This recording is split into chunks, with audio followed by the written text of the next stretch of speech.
오늘 시장에서 많은 관심을 받았던 30개의 종목 어떤 게 있을까요? 이 화제의 종목들 중에서 내일장 흐름까지 주목해보면 좋을 삼삼한 종목들 포착해보겠습니다. 베스트 30 시간입니다.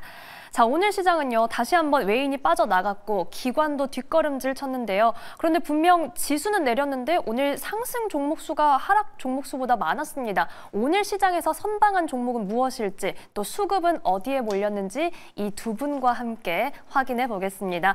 헤르메스 스탁 하창원 본부장, 기업공시연구소 변영인 대표와 함께합니다. 두 분 안녕하세요. 네, 반갑습니다.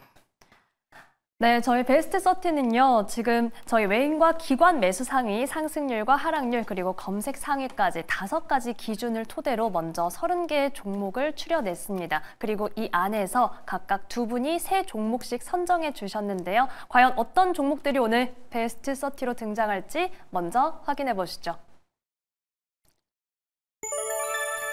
네, 오늘의 베스트 30입니다. 오늘 수급 종목에서 좀 재밌는 점은요, 기관과 외인 매수 상위 1위입니다.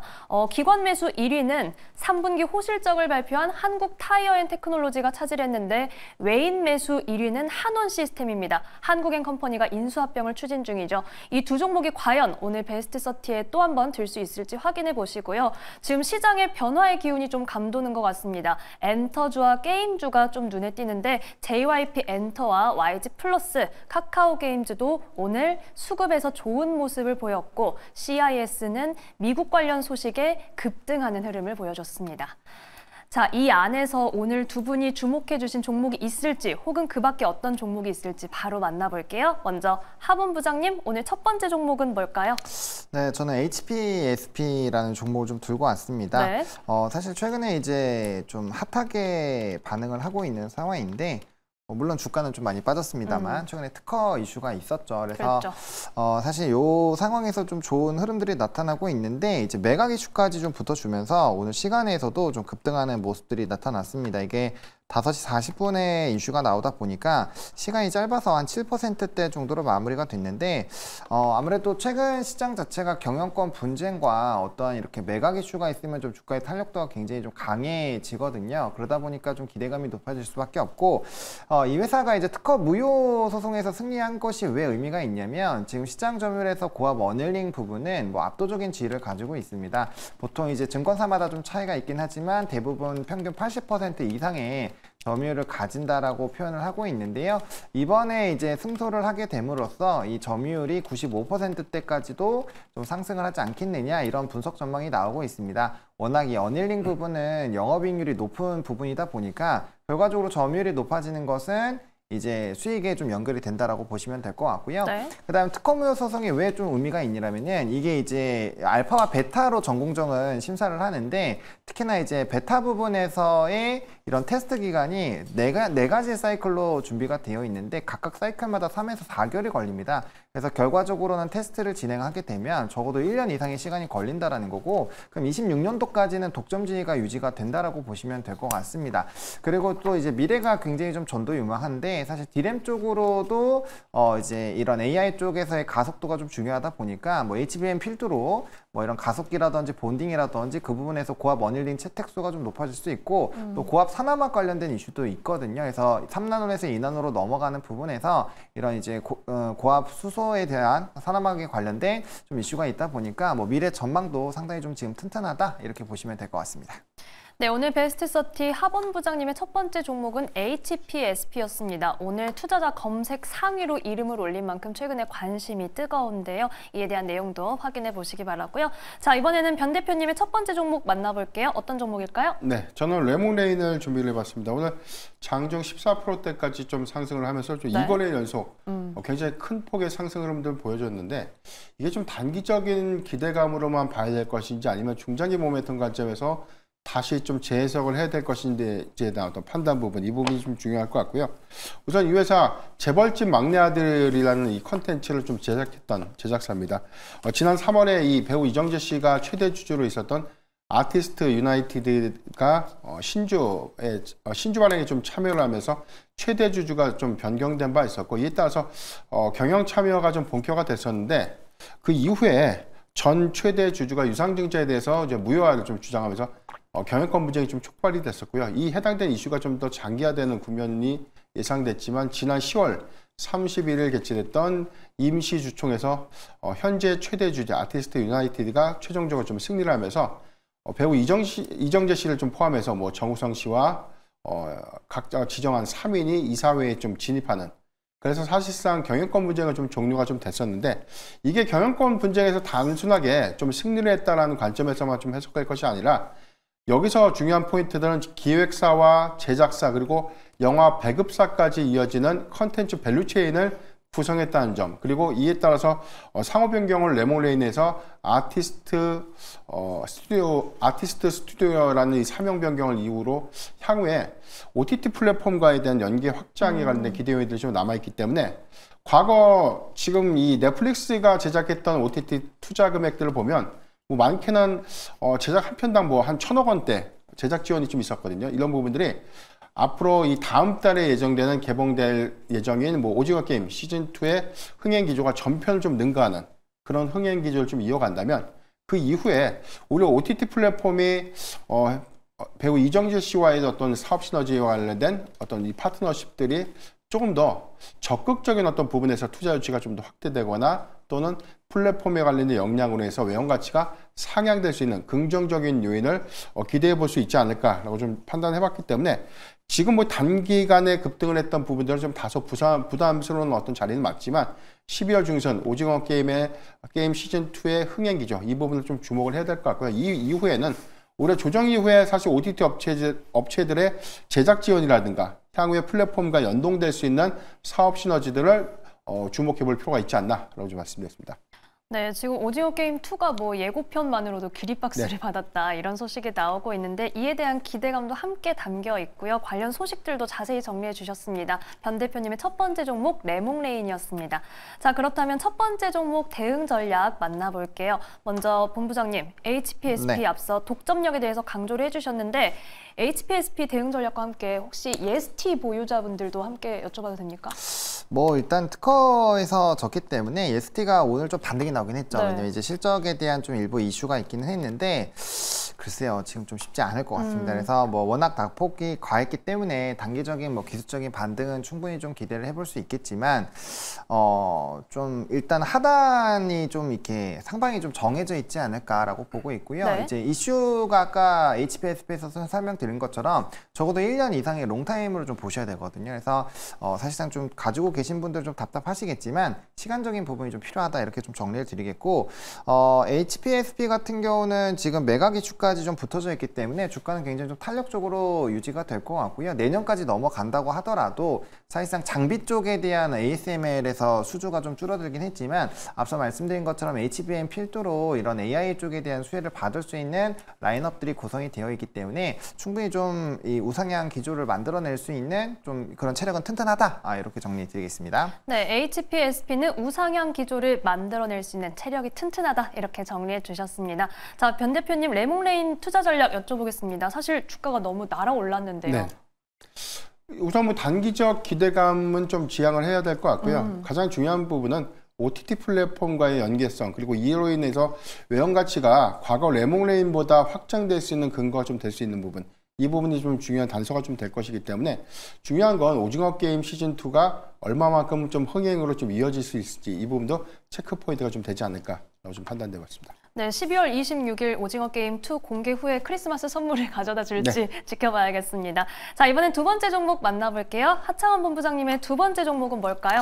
네, 한국 타이어 앤 테크놀로지를 들고 왔습니다. 오늘 사실 금일 리포트가 좀 나오기는 했는데요. 내용을 잘 뜯어보시면 사실상 투자 의견 상향 조정하긴 했지만 기존에 있던 거 좀 되돌렸다라고 보시면 될 것 같고, 이 종목을 들고 온 이유가 최근에 뭐 스튜디오 드래곤이나 기타 다른 종목군들도 다 마찬가지지만 주가가 굉장히 우하향하던 종목군들에서 이런 리포트라든지 뭐 이슈가 부각이 되면서 주가의 급등을 만들어내는 사례가 상당히 좀 많은 상황입니다. 그러다 보니까 좀 기대를 해보셔도 괜찮을 것 같고요. 다만 이제 한국타이어앤테크놀로지 같은 경우는 금일 상승이 이제 60선에 좀 걸려 있습니다. 이게 우하향하고 있었던 상황이기 때문에 기술적으로는 이런 좀 중요한 이평선들은 반드시 좀 뚫어줘야 된다라고 보시면 될 것 같습니다. 리포트에서는 투자 의견을 바이에서 홀드로 줄였다가 다시 홀드에서 바이로 상향 조정을 했는데요.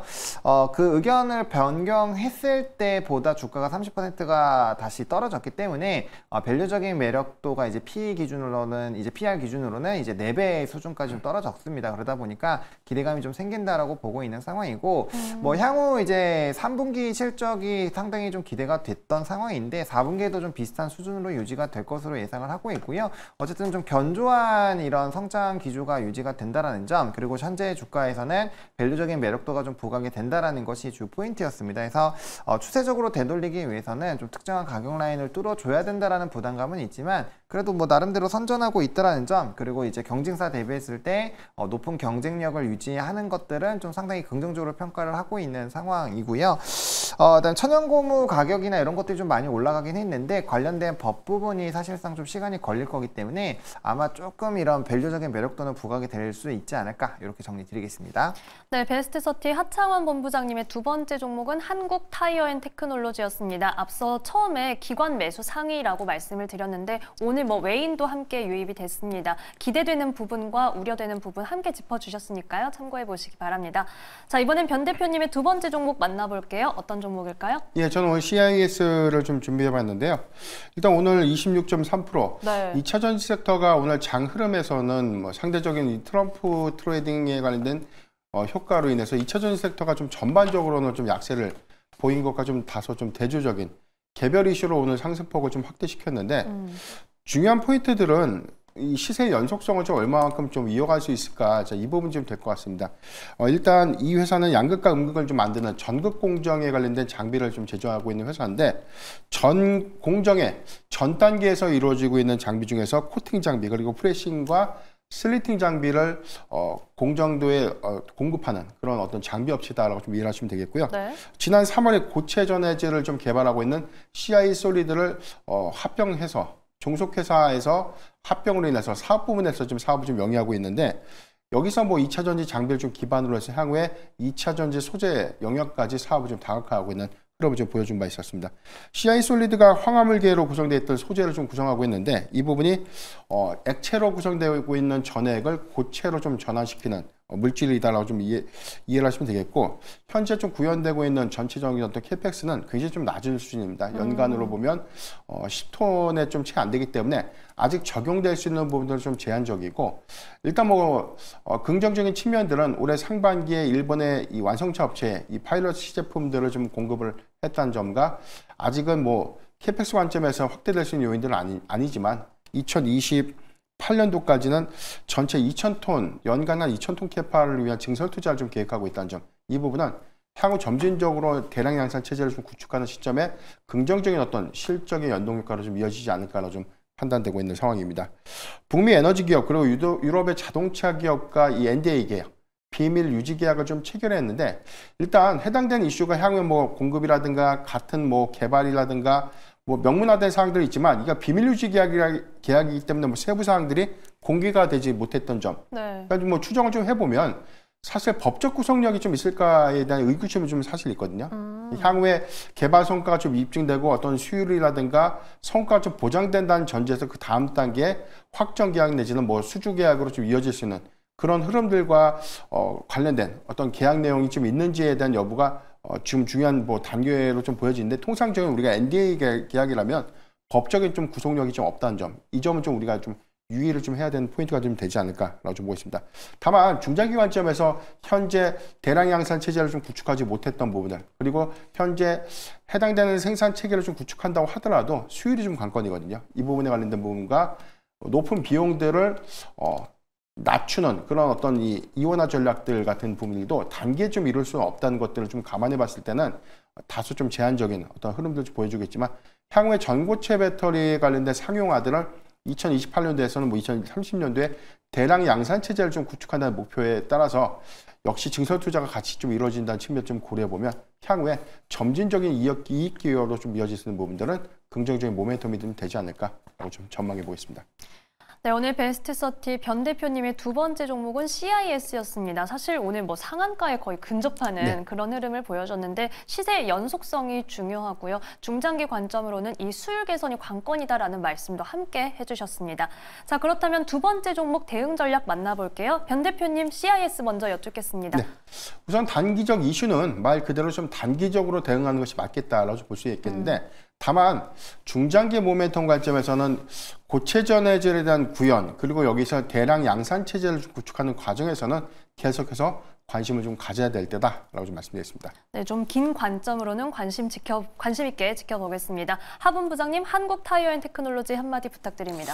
네, 저는 이제 최근에 이런 바텀 피싱에 대한 기조가 통할까라고 했는데 네. 말씀 주신 것처럼 지금 바닥권에서 기관들이 좀 연속적으로 순매수를 하고 있고 금이 이제 양매수가 들어왔습니다. 보통 이렇게 수급발로 올라가게 됐을 때는 기관이 이제 얼마나 던지는지가 계속 좀 중요한 핵심이 되겠죠. 그래서 그런 기준만 유지가 된다라고 한다면 일단 단기 박스권 상단까지는 올라갈 수 있으니까 수급적인 부분을 좀 가장 집중해서 보시면 좋을 것 같습니다.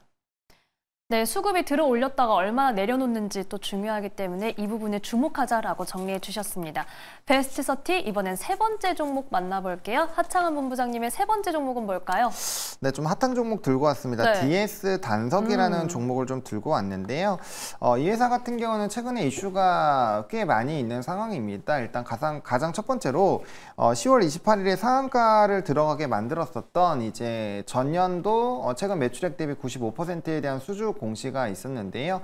아무래도 납기 기간 같은 경우는 3년이기는 하지만 이게 국내로 확장이 될 수 있다는 가능성이 있기 때문에 뭐 추가적으로 실적에 대한 기대감이 상당히 좀 높아질 수 있는 상황이고 어쨌든 조 단위에 근접한 이런 이제 수주 공시가 나왔다는 건 상당히 좀 의미가 있다라고 보시면 됩니다. 그래서 실적적인 부분이 상당히 좀 탄탄해질 수 있겠다라고 보시면 좋을 것 같고 SFA라고 해서 이제 지속 가능한 항공유에 대한 이슈가 있는 상황인데 이게 지금 전 세계적으로 앞으로 확대가 될 수밖에 없는 환경입니다. 근데 사실 이게 항공주에게는 좀 부정적인 내용이지만 이런 DS 단석한테는 상당히 좀 긍정적인 이슈다라고 보시면 좋을 것 같고 앞으로 이 시장이 커질 수밖에 없다라는 점 그리고 그 안에서 차지할 수 있는 비중 자체가 어쨌든 상장사 사이에서는 그래도 좀 상당히 고가에 있기 때문에 충분히 좀 기대를 해볼 만하지 않을까라고 보고 있는 상황이고 또 자회사 합병이라든지 뭐 이런 경영권 관련된 이슈가 있어서 최근에 가장 핫한 그런 카테고리를 대부분 좀 가지고 있다라고 보시면 될 것 같습니다. 그래서 실적에다가 뭐 아이템들도 상당히 많은 상황이어서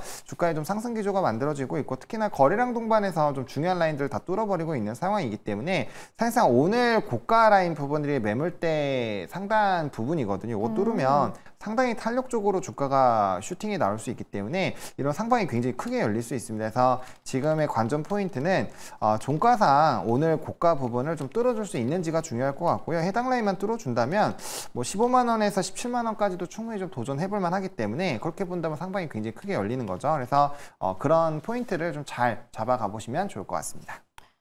네, 베스트 30 뜨거운 종목 가져와 주셨습니다. 하창한 본부장님의 세 번째 종목 DS 단석이었습니다. 오늘 상승률 상위로 이름을 올렸는데요. 잠시 후에 대응 전략 여쭤볼게요. 자, 이번엔 변 대표님의 세 번째 종목 만나보겠습니다. 어떤 종목일까요? 예, 저는 대한항공을 준비했습니다. 최근 11월 4일, 바로 어제였죠. 24,552주 신고가를 좀 경신한 이후에 최근에 이 차트에 대한 이 완만한 기조 그리고 여기 대해서 외인과 기관의 수급도 비교적 10월부터 좀 긍정적인 유입 흐름을 좀 보여주고 있기 때문에 오히려 실적이라든가 향후의 기대 요인으로 인해서 좀 여기서 추가적인 어떤 상승이 좀 예상될 수 있는 부분을 우리가 좀 체크를 해야 될 것 같다라고 좀 말씀드리겠고 네. 일단 3분기 실적은 계절적인 성수기 효과 이 부분에서는 이익 기조가 환율의 안정 내지는 유가의 하향으로 인해서 뭐 고정비 부담이 좀 완화되는 그런 구간으로 인해서 10%대 매출액과 영업이익의 개선이 좀 예상되고 있는데 일단 시장의 컨센보다는 좀 더 상회될 수 있는 부분들에 대한 이 영업이익 부분은 고정비의 변동 요인으로 인해서 오히려 조금 더 상회할 수 있는 어떤 여력이 좀 남아있지 않을까라 좀 판단되고 있습니다.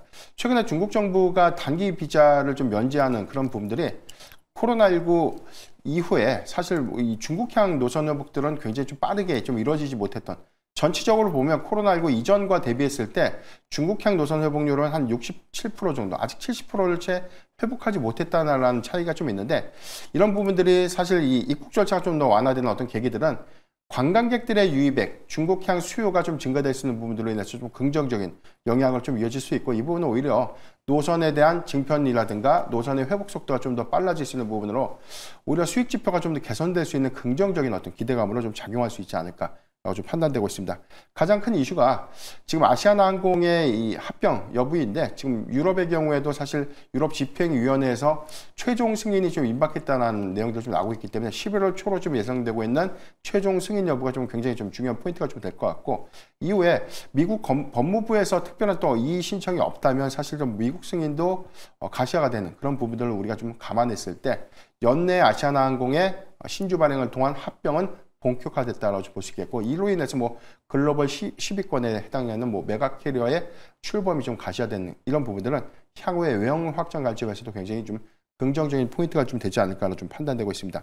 단기적 관점에서는 뭐 중국에 관련 노선 회복에 관련된 기대감들, 그 다음에 아시아나항공의 합병 불확실성들 좀 해소되는 그런 과정들이 단기적인 수급 유입 기대감을 좀 이어질 수 있다는 측면을 좀 고려해 보면 지금 구간에서도 단기적 접근은 좀 가능하지 않을까라고 좀 판단되고 있습니다. 네, 오늘 변 대표님의 세 번째 종목은 대한항공이었습니다. 사실 10월 한 달 동안 베스트 30에 가장 이름을 많이 올린 종목 중 하나이기도 합니다. 수급이 워낙 강했는데 앞으로 체크해야 할 일정도 함께 짚어주셨으니까요. 이 내용도 확인해 보시기 바랍니다. 자, 그렇다면 세 번째 종목 대응 전략 만나볼게요. 먼저 하본 부장님, DS 단석 상방이 크게 열릴 수 있다라고 해주셨는데 대응 전략 정리 부탁드립니다. 뭐 사실 좀 주가가 최근에 굉장히 핫하게 움직이고 있기 때문에 수급적인 부분이 조금 끊기는지를 보셔야 될 것 같고요. 만약에 이제 다음 거래부터 접근하시는 분들은 사실상 5일선과 이격이 상당히 좀 벌어져 있는 상황이기 때문에 바로 접근하시기보다는 약간의 이격이 좁혀지는 상황이 생겼을 때 접근 대응하시는 게 맞을 것 같고요. 그럼에도 불구하고 좀 단기 대응을 하시겠다라고 하시면 매수가 대비했을 때 4%가 일단 이탈이 되면 기계적인 손절이 좀 필요한 상황이다. 근데 이슈나 모멘텀 보면은 추가적으로 달릴 확률이 굉장히 높다. 이렇게 정리 드리겠습니다. 네, 추가적으로 달릴 확률이 굉장히 높다. 좀 기대를 해보겠습니다. 이번에는 변 대표님의 대한항공 대응 전략 들어볼게요. 네. 아시아나항공의 기업 결합 심사가 단기적 모멘텀 관점에서 굉장히 좀 중요하다라고 보고 있고, 이 이후에 세론보다는 오히려 외형 확장이 되는 부분들, 합병을 추진하는 과정에서 그 이후에 선행될 수 있는 LCC사들의 어떤 구조조정 내지는 슬롯 재정비, 이 부분도 중요한 어떤 모멘텀이 좀 될 수 있는 부분을 감안해 봤을 때는 외형 확장이라는 단서에서 향후에는 실적 확장에 관련된 모멘텀을 더 주목해보자 라고 좀 말씀드렸습니다. 네, 이 연내 최종 승인이 기대되는 가운데 대한항공의 외형 확장에 주목해 보겠습니다. 오늘 베스트 30 두 분 말씀은 여기까지 듣겠습니다. 지금까지 헤르메스스탁 하창원 본부장, 기업공시연구소 변영인 대표와 함께했습니다. 고맙습니다.